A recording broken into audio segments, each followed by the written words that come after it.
మహాదేవునికి ఒక పరమభక్తుడు పరశురాముడు. అతను శ్రీ మహావిష్ణువు 6వ అవతారం. వారు మహాదేవుణ్ణి తన గురువుగా స్వీకరించి వారి వద్ద యుద్ధ కళను నేర్చుకున్నారు. వారు మహాదేవుడు ప్రసాదించిన పరశువుని సదా ధరిస్తూ వచ్చారు. అందుకే వారికి పరశురాముడు అనే పేరు వచ్చింది. ఎక్కడ పరశురాముడు మహాదేవుడి వద్ద విద్యనభ్యసించాడో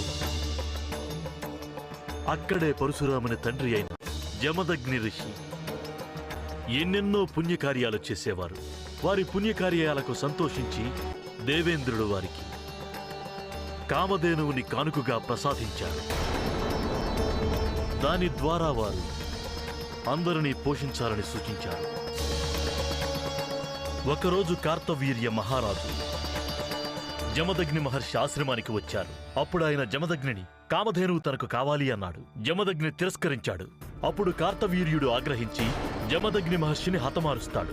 పతి వియోగాన్ని భరించలేక జమదగ్ని భార్య అయిన రేణుకాదేవి ప్రాణత్యాగం చేసింది. పరశురాముడు విద్యాభ్యాసం పూర్తి చేసి తిరిగి వచ్చాక జరిగిందంతా వారికి అవగతమైంది. అప్పుడు వారు ఆగ్రహించిన వారై మహాదేవుడు వారికిచ్చిన పరశువుతో దుర్మార్గుడైన ఆ కార్తవీర్యరాజును సంహరించారు. నాటి నుంచి నేటి వరకు వారు సదా ఆగ్రహ రూపంలోనే ఉంటున్నారు.